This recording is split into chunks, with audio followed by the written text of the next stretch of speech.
Nahimong bibo ug mabulukon ang pagsugat sa bagong tuig sa Tagum City sa Davao del Norte tungod sa ilang engrandeng fireworks display.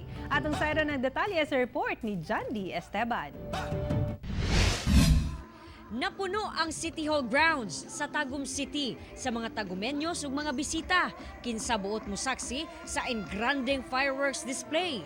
Ang pamilya ni Dennis Basias nga taga Davao City mas gipili nga dinhi sugaton ang bag-ong tuig kaysa sa ilahang balay. Ganong diri man gyud mo sa City Hall? Excitement manggod, group niya, peaceful pod, ang Tagum. Si Nanay Violinda excited sab nga makasaksi sa fireworks display. Unsa ginatangan ninyo karon diri?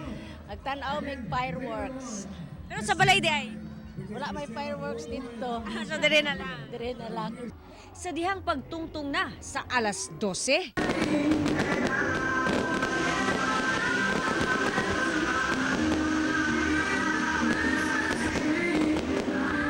Mihayag na ang kalangitan sa Tagum City tungod sa nagkadaiyang nindot nga color ug disenyo sa fireworks. Tradisyon na gayud kada tuig sa Tagum City ang fireworks display isip pagsugat sa bag-ong tuig. Karon, goodbye 2019, hello tuig 2020.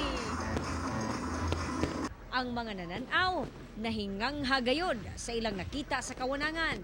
Kanya-kanya sila og kuha og video og hulagway sa ilang cellphone camera.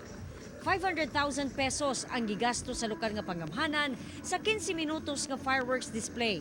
Panawagan ako sa inyo, padayon nato na in 2020, dala sa itong pag-ampos sa Ginoo o pagsalig, no? Bawat isa ka nato, kami sa gobyerno, kamo sa pribado, magtabangay ta para sa ato ang kayuhan tanan. Kauban si Melchor Awing sa kamera. Ako si John D. Esteban para sa One Mindanao.